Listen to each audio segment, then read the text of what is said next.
Hi masters, ಎಲ್ಲರಿಗೂ ನವರಾತ್ರಿಯ 5ನೆಯ ದಿನದ ಬೆಳಗಿನ ಶುಭ ವಂದನೆಗಳು. ಪ್ರತಿನಿತ್ಯದಂತೆ ಇಂದು ನಾವು 5ನೆಯ ದಿನದ ಮಹಾಶಕ್ತಿಯಾದ ಸ್ಕಂದ ಮಾತೆಯ ಬಗ್ಗೆ ತಿಳಿದುಕೊಳ್ಳೋಣ. ಸ್ಕಂದ ಮಾತಾ ಎಂದರೆ ಸ್ಕಂದನ ತಾಯಿ ಎಂದು ಅರ್ಥವಾಗುತ್ತದೆ. ಇವಳು ನವರಾತ್ರಿಯ 5ನೆಯ ದಿನದಂದು ಆರಾಧಿಸಲ್ಪಡುವ ದುರ್ಗೆಯ 5ನೇ ರೂಪವಾಗಿರುವಳು.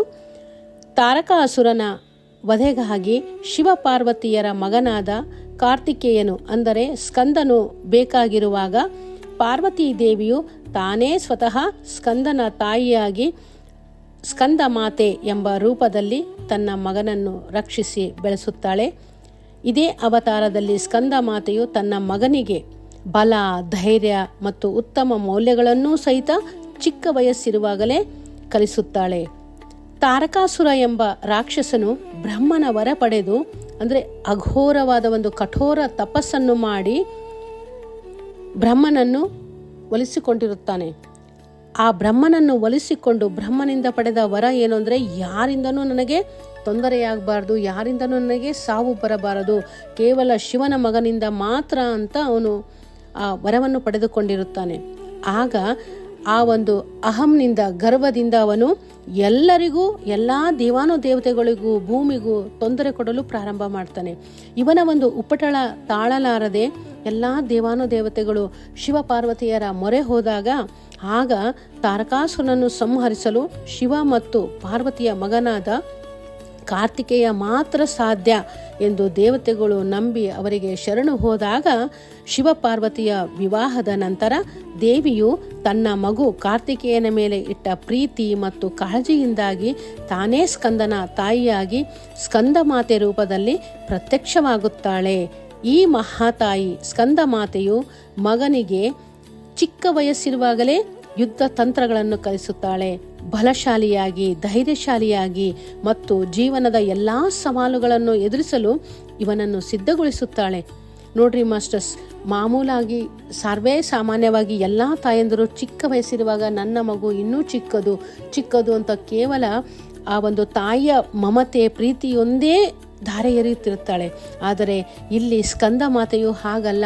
ವಿಶ್ವ ಕಲ್ಯಾಣಕ್ಕಾಗಿ ಈ ಒಂದು ದೇವಾನುದೇವತೆಗಳ ಮೊರೆ ಕೇಳಿ ಚಿಕ್ಕ ವಯಸ್ಸಿನ ಬಾಲಕನಿಂದಿರುವಾಗಲೇ ಎಲ್ಲ ಒಂದು ಯುದ್ಧ ತಂತ್ರಗಳನ್ನು ಮತ್ತು ಜೀವನದ ಸವಾಲುಗಳನ್ನು ನಾವು ಹೇಗೆ ಎದುರಿಸಬೇಕು ಅನ್ನೋದು ಸಹಿತ ಈ ಚಿಕ್ಕ ವಯಸ್ಸಿನಲ್ಲೇ ಆ ತಾಯಿ ಮಗನಿಗೆ ಬೋಧನೆ ಮಾಡುತ್ತಾಳೆ. ಅವನನ್ನು ಒಬ್ಬ ಯೋಧನನ್ನಾಗಿ ರೆಡಿ ಮಾಡುತ್ತಾಳೆ. ಹಾಗಾಗಿ ಇಂತಹ ಒಂದು ಮಹಾತಾಯಿ ನಿಜವಾಗಲೂ ಒಂದು ವಿಶ್ವಕ್ಕೆ ಒಂದು ಸಂದೇಶವಾಗಿದೆ. ಅಂದರೆ ಎಲ್ಲ ನಮ್ಮ ತಾಯಂದಿರು ತಿಳಿದುಕೊಳ್ಳಬೇಕಾಗಿರೋದು ಪ್ರೇಮಕ್ಕೆ ಅಷ್ಟೇ ಪ್ರೇಮ ನಾವು ಮಕ್ಕಳಿಗೆ ತೋರಿಸಬೇಕು. ಹಾಗೆ ಜೀವನದ ನೀತಿ ಪಾಠಗಳನ್ನು ಸಹಿತ ಚಿಕ್ಕ ವಯಸ್ಸಿನಲ್ಲಿಯೇ ನಾವು ಹೇಳಿಕೊಡಬೇಕು. ಅದಕ್ಕೆ ಅಲ್ಲವೇ ತಾಯಿಯೇ ಮೊದಲ ಗುರು ಎಂದು ಹೇಳಿರುವುದು.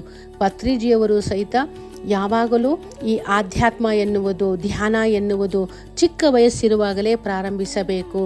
ಬೆಳೆಯುವ ಪೈರು ಮೊಳಕೆಯಲ್ಲೇ ನೋಡು ಎನ್ನುವ ಹಾಗೆ. ಹಾಗಾಗಿ ಅದೇ ಕೆಲಸವನ್ನು ನಮ್ಮ ಸ್ಕಂದ ಮಾತೆಯು ತನ್ನ ಮಗನ ಮೇಲೆ ತೋರಿಸಿದಳು.